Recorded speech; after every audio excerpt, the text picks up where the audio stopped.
L'exploration, pour moi, ça représente vraiment cette notion d'excitation qui est créée par le fait de ne pas savoir à quoi m'attendre.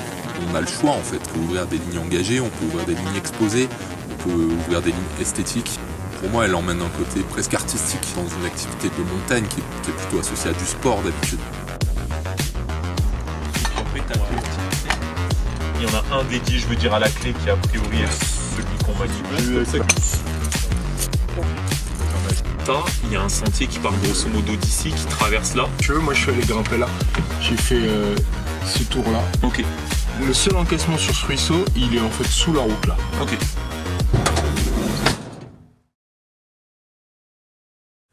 Alors ce projet, il représente pour moi la possibilité de continuer à pratiquer cette activité qui me passionne, disons, avec autant de motivation et d'entrain qu'au premier jour. Ça fait longtemps finalement qu'on continue tous les deux nos projets d'exploration au Maroc notamment. Et en fait on avait vraiment à cœur de recréer une dynamique qui nous permette d'avoir une équipe sur laquelle on peut compter. Ce projet-là, pas très loin de la maison, il permet de relancer cette dynamique et de se tester dans cette notion d'exploration.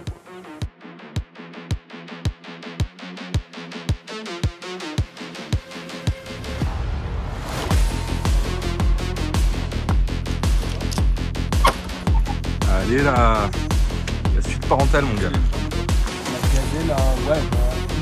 Non, c'est une gazelle. C'est elle qui amène le. On est encore un peu en train de se caler sur Export quoi. Demain c'est un peu spécial, on va faire vraiment 3 sections différentes. Dans la première on va avoir nos rôles d'équipement là, donc moi je vais tourner sur Cobra et Gazelle. Le plus bas là on va repasser en progression en équipe classique.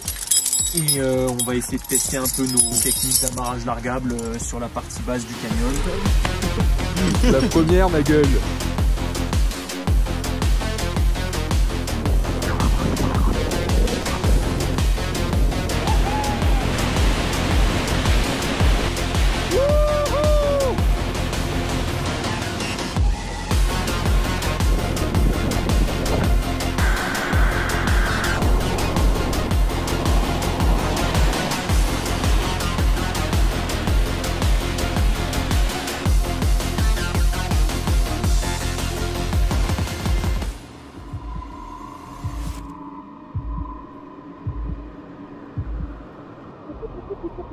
Ce qui m'a marqué quand j'ai commencé le canyon, c'est que à chaque fois qu'on parcourait des canyons avec Adrien notamment, on avait cette impression de cette sortie du monde pendant quelques heures. Et en fait, c'est quelque chose que je vais retrouver sur de l'exploration. En fait, c'est presque méditatif de faire de l'exploration.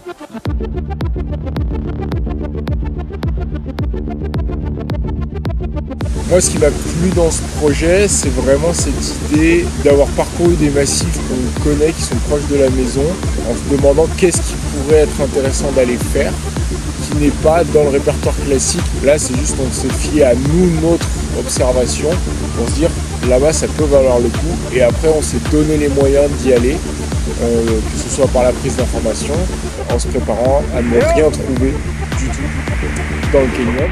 On commence à être un peu fatigué, hein. Ça fait quelques heures qu'on est là.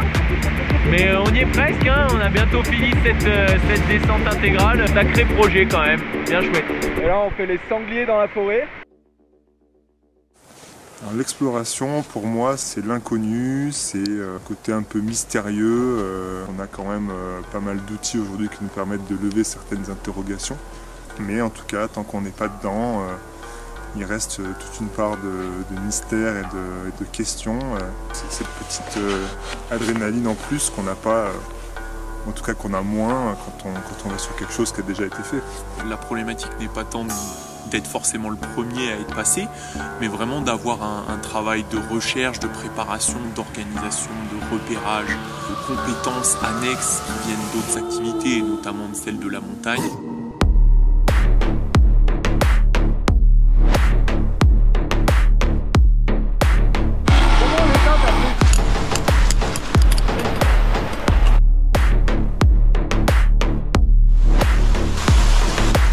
C'est toi qui tiens le caillou Antoine, on compte sur toi.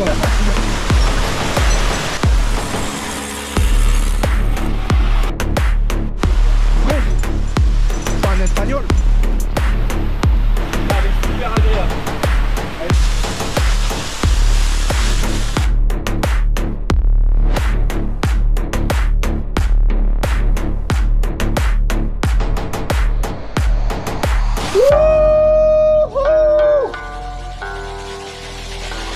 joué Néné. Bang bang. Au niveau de la stratégie de progression dans l'équipe, on a repris un peu le fonctionnement qu'on avait établi au Maroc à l'époque. Le Cobra, il doit être devant et aller le plus vite possible avec le perfo. La Gazelle, elle est l'assistante, elle permet de faire le lien entre lui et les chameaux et aussi de l'aider dans toutes les techniques de progression de cascade. Et puis ensuite, il y a le groupe de chameaux derrière qui est plus ou moins gros et qui déséquipe les cordes et rattrape le groupe pour permettre à la caravane de continuer d'avancer, quoi. Bien joué Néné.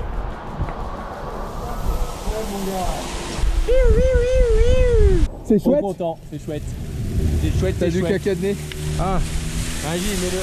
L'organisation, ça va dépendre un petit peu du programme de la journée, hein, mais sur l'organisation d'une ouverture, la veille, il va y avoir du repérage à pied, avec le drone. Si, là. Ça, c'est encaissé hein, sur le haut là. Moi, ça. Oui. Sur le haut, tu dis Bah, en tout cas, ça, il y a quoi. Regarde ça, petite vasque suspendue. Alors, on a choisi la meilleure équipe, l'équipe du repérage en drone, pendant que les autres sont tranquillement en train de grimper la montagne. Ils sont là pour aller repérer à pied. Il y a quand même parfois des rôles plus exigeants que d'autres. Puis ensuite, retour au camp de base, préparation du matériel en fonction des informations qu'on a, pour essayer d'être au plus juste en termes de besoins. Il n'y a rien qui fait plus grande mobile à ce tir. On nous vaut une 30 30 mètres. Ça fait des Ouais. Pas mal, non? On n'a pas encore fini la première de 31. Donc. Pour les Himalayas, déjà prêt. Ouais. Ça Ouais.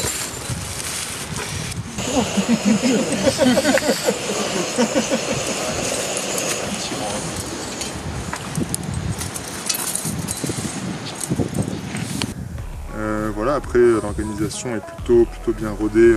C'est vraiment un travail d'équipe où il faut être assez coordonné, il faut quand même progresser ensemble sans se voir par moment. Écoute, on a une belle idée pour demain a priori. Donc on va essayer d'aller juste repérer l'entrée pour être sûr de ne pas passer des heures demain matin à trouver comment accéder au ruisseau. Et puis comme ça on va pouvoir se faire notre petit programme pour les 2-3 jours qui arrivent avant le mauvais temps. Voilà, ça va être chouette. Le moral des troupes est au beau fixe lors de ce 4e jour d'exploration. De descente de ruisseau technique. Descente de Talweg arboisé. Arboisé. Boisé. Ou arbusté. Mais arboisé, je crois. Arboricole. D'un ruisseau éclaté au sang. Ouh, obstacle majeur. C'est 0,2. En vrai, il y a de l'eau par contre.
Là, si tu retraverses à droite un petit peu. Bah ouais, il n'y a jamais vraiment des pieds francs là, tu sais.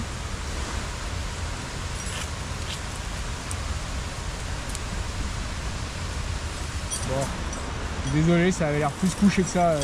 Attention à la pierre là, Antoine. Alors, tonton.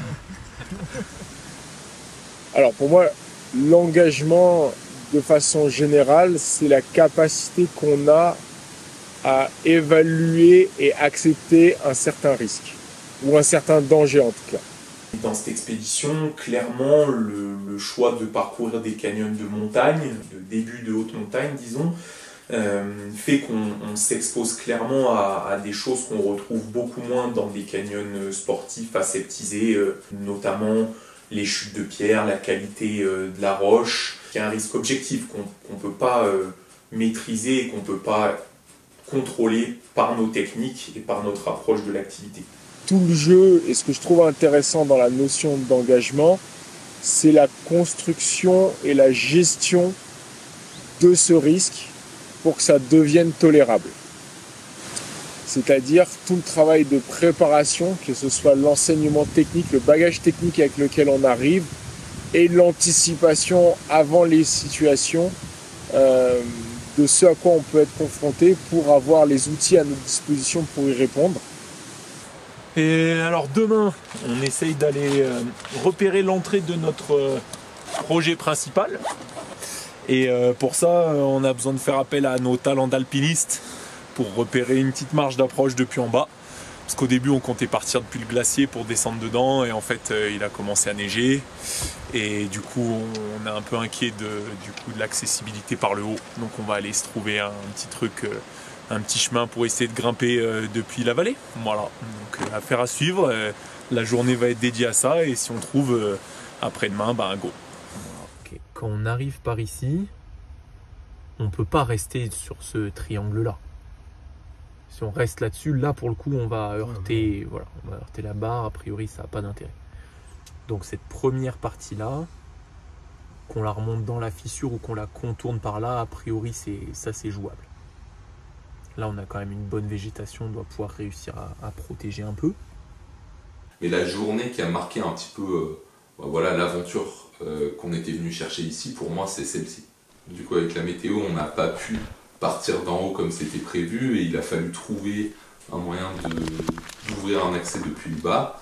Et là, pour le coup, on était vraiment dans l'incertitude complète. Le soir même, on se disait qu'il y avait de grandes chances qu'on ne puisse pas arriver à accéder en haut parce qu'il y avait plusieurs barres à franchir. Tu vois quelque chose, tonton?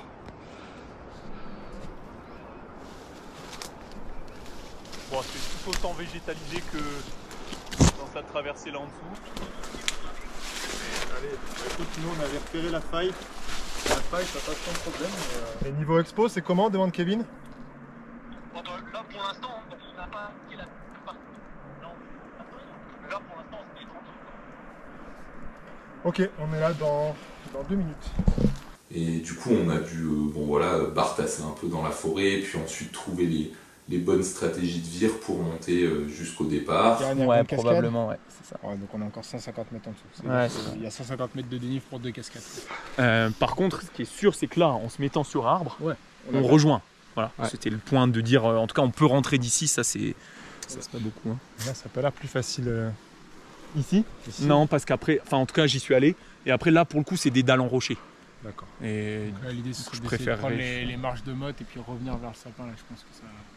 Alors eh ben viens voir ça. Bon, il y a un peu moins d'eau qui coule plus. Mais... En tout cas, on y est. C'est la Chameauterie. Et nous voilà au premier appel de ce canyon sans nom avec mon poteau Chanel.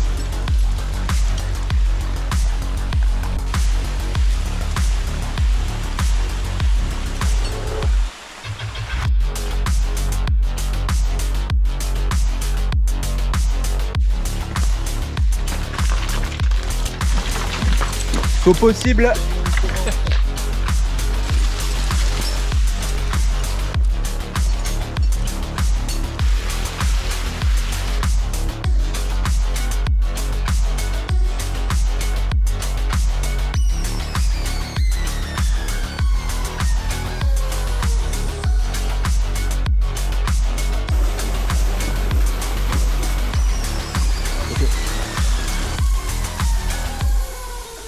Tu vas faire un frac? Tu peux larguer la orange, Léo. Il est confort ton relais là ou pas? Ça va Néné? Bah ouais, toi. Bah écoute, hein. Quand même bien mieux là qu'en prison. C'est dégueu. Ouah mec, ils sont prêts à partir. Ça? Ouais. Tu l'as fait bouger? Ouais, j'ai à peine touché avec mon pied. Attends, tirez pas! Écoute, c'était vraiment très joli, bien sculpté sur le haut. Et là, on fait quand même pas les pierres, ça commence à ressembler un peu à un gros tas de cailloux. Donc on y va tranquillou. Tranquillou bilou. Si tu tapes là-dedans, c'est là où j'ai les pieds. Sympathique cette ambiance. Ok.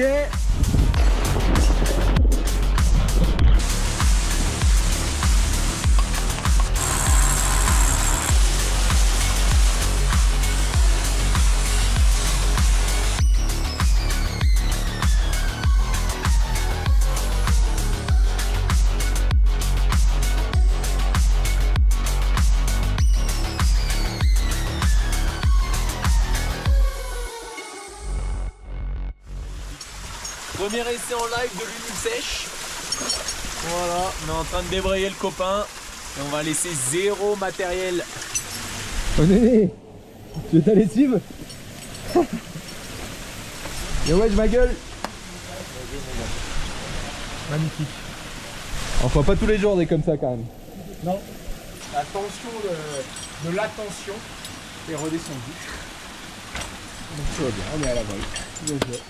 Et bien voilà, sortie de l'encaissement. Plus qu'à marcher, retour aux voitures. Ça va être sympa. Prêt à la route, tout là-bas. Mais bon, a priori le plus dur est fait.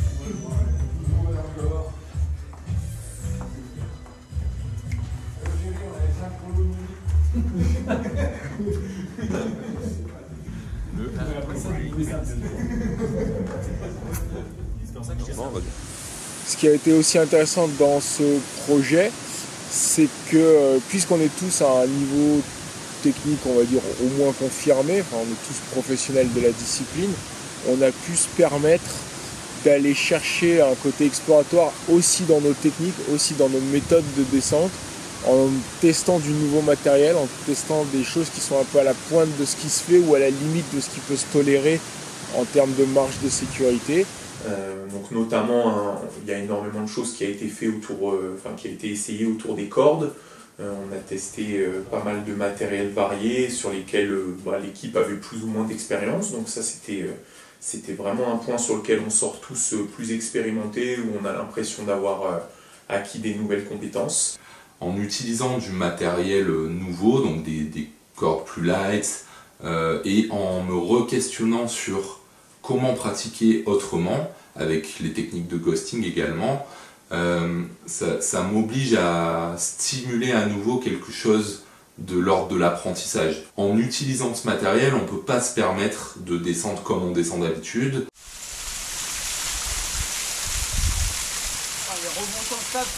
Faut juste pas que le capucin il se coince à la montée dans la faille quoi. Ouais. Moi c'est plus là-haut que ça m'inquiète. Je décale le plus loin possible. Et je suis déjà un peu en tension pour l'amener vers nous en même temps quoi. Vas-y Léo. Là. Attention. Magnifique. Bon bah parfait hein. Bon, moi je me pose quand même la question de la plaquette qui vole 200 mètres quand même. Hein. Ça c'est des pistes nouvelles que je connaissais pas et pour le coup ont vraiment du sens sur l'ouverture. D'essayer d'imaginer un peu ce que peut être la pratique de demain ou ce que peut être une pratique technique avancée. Pour tester un peu les limites, les conditions d'usage et puis les avantages que ça apporte en termes de rapidité d'évolution, facilité de portage, etc. Et ensuite il y a toutes les techniques où on est rentré sur des problématiques d'essayer de laisser le moins de matériel possible derrière nous dans les canyons. Expérimenter toutes ces méthodes, ça ouvre quand même des horizons pour une pratique plus exploratoire. Et ça peut aussi tout simplement agrandir la boîte à outils pour une pratique du canyon en terrain d'aventure, que ce soit de la première ou non. Simplement trouver des solutions si on se retrouve bloqué par moment. Tu connais la plaque à gaz multifonction, le café, le lieu de vie et le chauffage. On s'est caillé. On était mi-septembre et premier jour, il fait 2 degrés au parking quoi. Donc en fait, tous les plans qu'on avait imaginés à 3500 mètres d'altitude, et ben en fait, on les oublie parce qu'il y a déjà de la neige là-haut.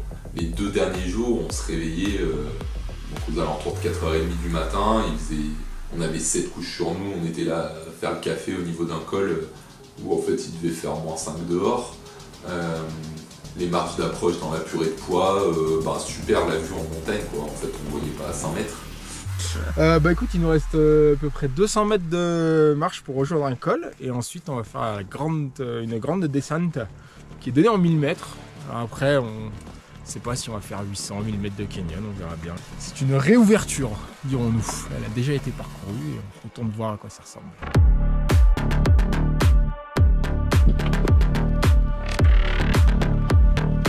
Toujours passé. Ça va mon yo? Ouais. Putain, on est congelé là, ça meule mon gars, il y a un petit vent. Yo, tu veux une bonne nouvelle? Il y a des broches au départ. Tu en fixe. Ah mais il y a le RIC. Il y a le RIC écran 2024. Vraiment extrême, on est dans des conditions totalement d'aventure, on n'a aucune certitude sur l'équipement en place. On progresse à l'aveugle dans le brouillard et on n'est pas sûr de sortir. Il y a des broches. Il y a des broches dans le canyon.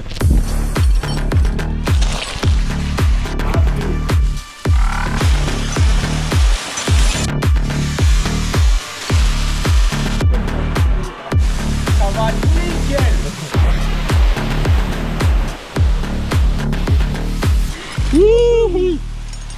Ça va mon Paul? Ben oui toi. Bah écoute, il est pas mal là. c'est une magnifique technique de descente en rappel que vois-je. Ce que la première peut m'apporter de plus qu'une descente classique, c'est la possibilité de choisir sa ligne et la construction de l'esthétique de la ligne. Le plus important pour moi n'est pas d'être le premier à descendre. Le plus important pour moi, c'est d'être dans des jolis endroits, de passer du temps en nature dans un environnement qui me plaît. Et du coup, en ce sens-là, j'ai pas l'obsession d'être forcément sur l'ouverture sur la première descente, mais plutôt sur la capacité à s'adapter à tout ce qu'on peut rencontrer. Descendre un canyon qui avait déjà été parcouru, ça nous est arrivé en fait plusieurs fois là au cours de ce projet. Je crois que c'est quelque chose dont voilà, on avait beaucoup discuté en tant qu'équipe et on était relativement tous sur la même longueur d'onde. L'impression d'explorer, l'impression d'aventure qui se dégage de ce versant de l'activité, il n'est pas forcément conditionné par la certitude d'être le premier. Parce que il a pu arriver qu'on ait quasiment tout à refaire malgré le fait que ces canyons-là aient déjà été faits. Finalement, il est plus conditionné par cette sensation d'avoir besoin de rechercher de l'information, de se poser des questions, de manquer de certitude. Et c'est cette exaltation qui m'amène à ressentir le plaisir de découvrir, disons.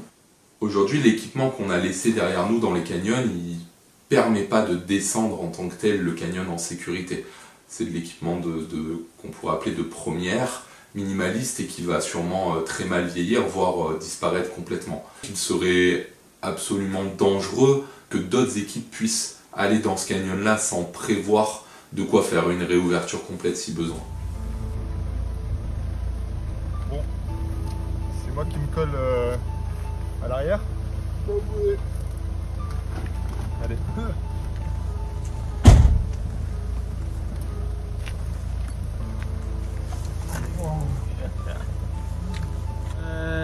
Et ben voilà, il nous pleut dessus pour un autre matin. Vraiment pratique quand on est en combi sèche. On n'arrive même pas à quitter le bonnet. Et en plus on a une porte qui ferme pas. Ça fait déjà 20 minutes qu'on attend. Après les 30 minutes du café d'hier, on commence à en avoir plein le cul. Sans commentaire.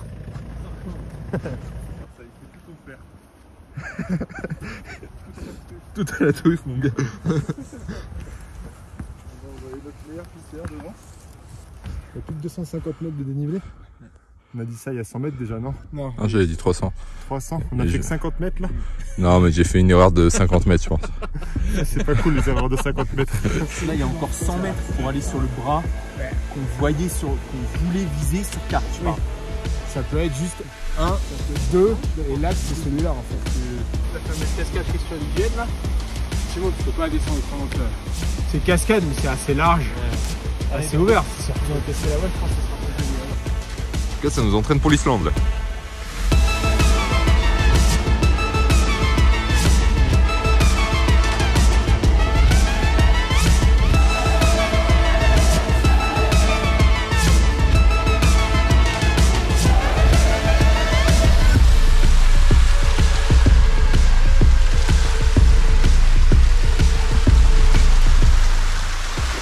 On voit rien pour ce caille, mais c'est trop beau. Regarde ça, le caillou il est zébré, magnifique.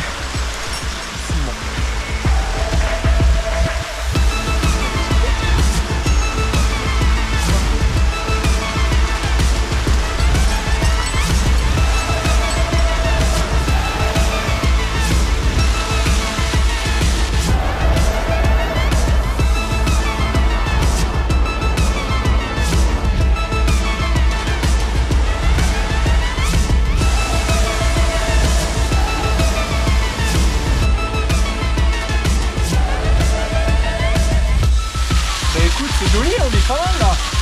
Si seulement ce brouillard voulait bien se lever, mais par contre une sacrée descente de montagne. Vraiment, ce qui est sûr, c'est que sur un projet d'exploration, il y a beaucoup plus de préparation que de canyon à proprement parler.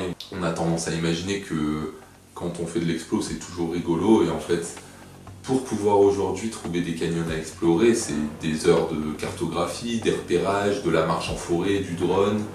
Des fois, on va passer une semaine à essayer de trouver l'accès à un endroit pour peut-être pas y aller du tout, ou alors pour y aller et finalement passer 5 heures seulement dans le canyon, parce que une fois qu'on y est dedans, finalement, c'est presque le plus facile. On sait faire, on avance, on équipe, et tant qu'il n'y a pas de gros débits ou des choses très particulières, c'est assez évident en fait de progresser en canyon.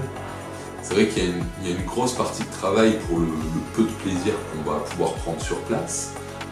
Par contre, ce qui est évident, c'est que ce plaisir-là, il va nourrir les prochaines aventures. C'est ces souvenirs qui nous permettent de se dire « Waouh, c'était trop bien, vous vous rappelez les copains, quand est-ce qu'on y retourne en fait ?» Et donc ça motive à recréer un projet et puis à se remettre dedans, quoi. Et en fait à passer des heures à geeker sur Google Earth pour trouver des nouvelles destinations, quoi.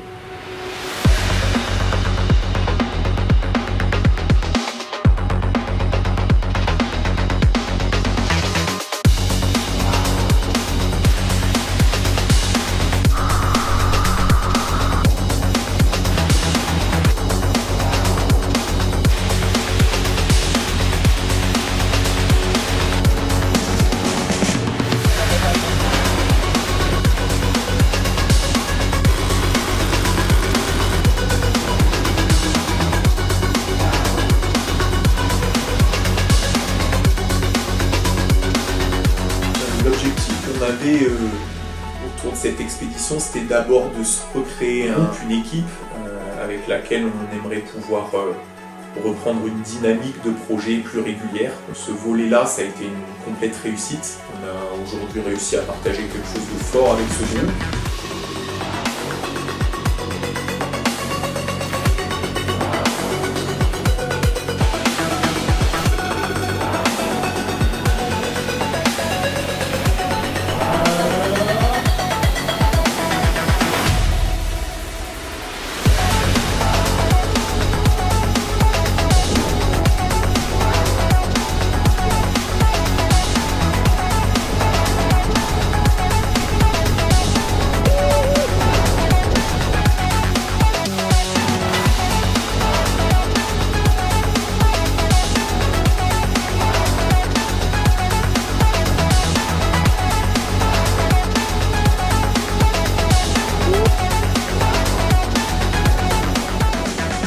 C'est juste un prétexte pour sortir un peu de nos vies, du monde, et puis d'être là dans notre bulle en fait, entre copains, marcher dans la forêt, trouver des montagnes jolies et des cascades et être tout excité, et puis les descendre, et puis rentrer, et puis dormir et recommencer quoi.